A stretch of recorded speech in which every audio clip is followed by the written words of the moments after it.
नमस्कार दोस्तों। छोटी चर्चा ज्योतिष के ऊपर।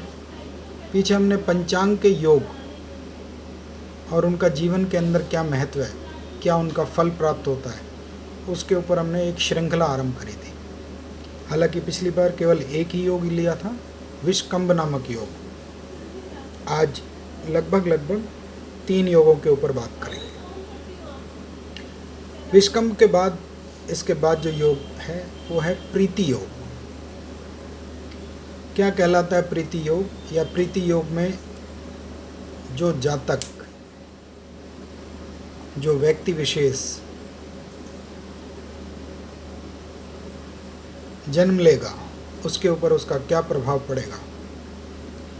प्रीति का अर्थ ही स्नेह है, एक दूसरे को जोड़ के रखना है। लोग इससे स्नेह करेंगे, लोगों से ये स्नेह करेगा, आपस में सामंजस्य की भावना बना के रखेगा, लोगों को लोगों से जोड़ेगा। ऐसा प्रीति नामक योग का ज्योतिषीय विश्लेषण कहता है। प्रीति योग के स्वामी जो हैं, या इसके देव कहिए, वो भगवान विष्णु है। तो जाहिर सी बात है, भगवान विष्णु के कार्यों में विस्तार बहुत है, फैलाव बहुत है। तो आप जब भी इनको देखेंगे तो ये लोग थोड़ा अपने काम को व्यापक स्तर पे फैला के या उसकी व्याख्याएं बड़ी करके करते हैं। इसी के अंदर इसका एक प्रयोग भी छुपा हुआ है। क्या? कि इन लोगों को अपना जो कार्य है वो व्यापक स्तर पे या फैला के या उसका लोगों के बीच में प्रचार करके अगर ये काम करेंगे तो बहुत ही अच्छा रहेगा। एक दिन एक जानकार ने पूछा कि भाई, हमारा ऐसा कोई कार्य है नहीं कि हम उसका प्रचार करें, हमारा तो बहुत साधारण सा कार्य है। तो मैंने कहा, एक जो विजिटिंग कार्ड या जो विवरणिका होती है व्यक्ति के लिए, जिसके लिए अपना उस पर बनाता है, मैंने कहा कम से भी कम तो आपके पास वो तो होना चाहिए जिससे आप लोगों को बता सकें कि मैं इतनी शिक्षा, इतना कार्य इस स्थान पे और इस तरीके से संलग्न हूँ। ये भी अपने आप में एक प्रचार ही है। तो प्रचार, हमें केवल ज्योतिष के अंदर जो छुपे हुए शब्द हैं उनको पहचानने की कोशिश करना है। प्रीति योग, लोगों से मिल के, मिला के, लोगों को साथ जोड़ के ऐसा व्यक्ति कार्य करे तो बहुत ही अच्छा रहेगा। भगवान विष्णु जगत के पालनहार, पोषक हैं, उनका नाम लेके या उनकी तरीके से लोगों का भला करने की कोशिश करें तो इसके साथ बहुत ही अच्छा रहेगा। दूसरा, भगवान विष्णु के मंत्र, विष्णु सहस्त्रनाम, ओम नमो भगवते वासुदेवाय आदि का प्रयोग करें तो ये भी बहुत अच्छा रहेगा। ऐसा इनके लिए शास्त्र कहता है। ये लोग अक्सर थोड़ा सा प्रीत का अर्थ ही किसी से प्रीति लगाना है, तो कई बार अनजाने में ही किसी से प्रीति भी लगा बैठते हैं और इसके कारण से नुकसान भी उठाना पड़ता है। तो ऐसा कोई कार्य ना करें जिसमें कल को आप किसी के साथ प्रीति कर लें और उसे निभाना मुश्किल हो जाए, क्योंकि इनके साथ ये चीज़ें थोड़ा ज़्यादा रहेंगी। दूसरा बात, ये भगवान विष्णु का प्रतीक है, तो इन लोगों को स्वाभिमान, अभिमान से बचना चाहिए। स्वाभिमान होना चाहिए, लेकिन इतना भी नहीं कि उसके कारण से सारा जो उनका जीवन में आने वाले खंड है वो कहीं डिस्टर्ब हो जाए। इसीलिए उनको उन चीज़ों से बचना चाहिए और भगवान विष्णु के मंत्रों का जाप करना चाहिए। ये है प्रीति नामक योग की व्याख्या। जन्म कुंडली का जो पहला पन्ना है या जो पहली विवरणिका है, उसके अंदर योग, नक्षत्र, करण, ये सब लिखे होंगे। तो आप उसके अंदर से देख के पहचान सकते हैं कि मैं किस नामक योग में पैदा हुआ हूँ, मुझे इसका फल कैसे मिलेगा और मैं इसका प्रयोग कैसे कर सकता हूँ। दूसरा योग, आयुष्मान योग। आयुष्मान योग क्या कहलाता है? आयुष्मान का अर्थ ही है, अगर हम आदिकाल में जाएं या वर्तमान में भी जाएं, तो बड़े बुजुर्ग बच्चों के सर पे, बिटियाओं के सर पे हाथ रख के आशीर्वाद देते हैं, आयुष्मती भवो। इसका अर्थ क्या है कि लंबी आयु हो आपकी, आपके परिवार की। तो आयुष्मान योग दीर्घजीवी होता है, लंबे समय तक जीने वाला। अब जन्म कुंडली के अष्टम भाव से आयु खंड के बारे में विश्लेषण करना चाहिए। तो फिर ये आयुष्मान क्या है? अर्थात इसका दूसरा अर्थ ये भी है कि इसके कार्य लंबे समय तक लोग याद रखें, दीर्घजीवी।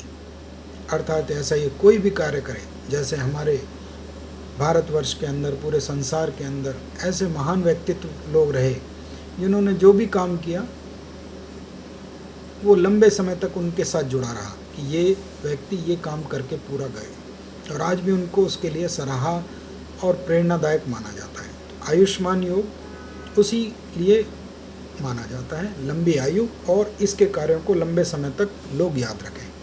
दूसरी बात, आयुष्मान योग के जो देव हैं वो है पूर्ण चंद्रमा, अर्थात पूर्णमासी के चंद्रमा। आचार्य मिश्र के कथन अनुसार जब चंद्र बली है तो सुख सुविधाएं सब देता है, किंतु साथ में भावनात्मक बहुत बनाता है। इसलिए थोड़ा भावनाओं से बच के रहना चाहिए। कई बार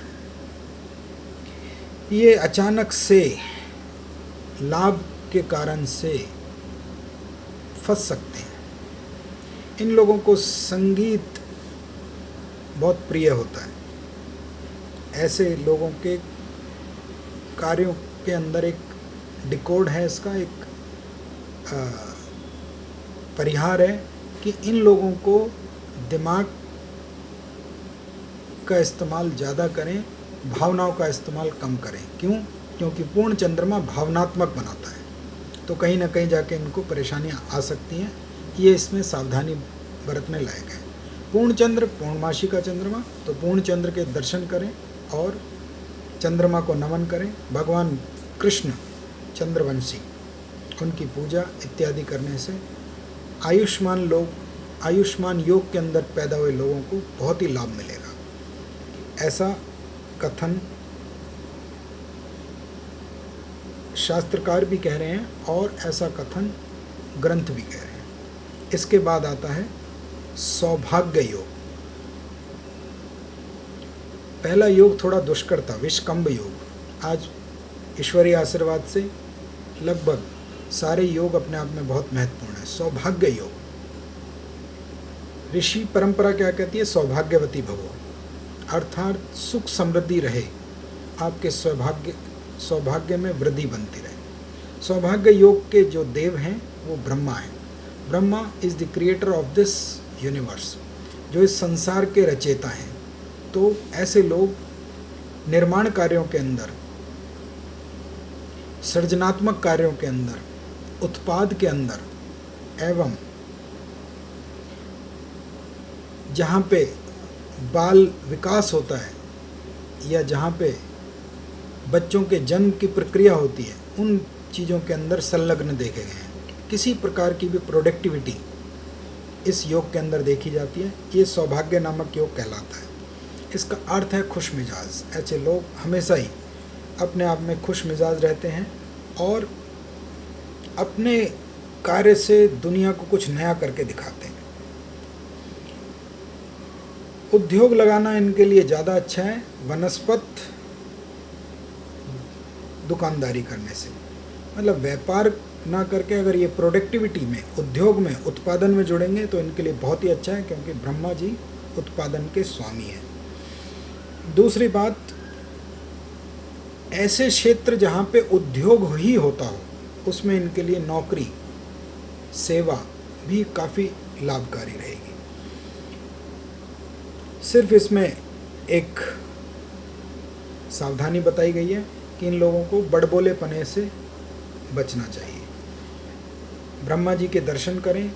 भारतवर्ष के अंदर जहाँ पुष्कर मंदिर है, कभी कभी वहाँ जाके दर्शन करें, बहुत ही लाभकारी रहेगा। या प्रोडक्टिविटी के कामों में जुड़े रहें, बहुत लाभकारी रहेगा। आज के 3 योग, प्रीति, आयुष्मान, सौभाग्य, विष्णु, पूर्णचंद्र और ब्रह्मा, स्नेह, दीर्घजीवी और सुखी, ये 3 आज हमने इनके ऊपर आप लोगों के साथ छोटी चर्चा ज्योतिष साझा करी। अपनी जन्म पत्रिकाओं में इसको लगा के देखिएगा।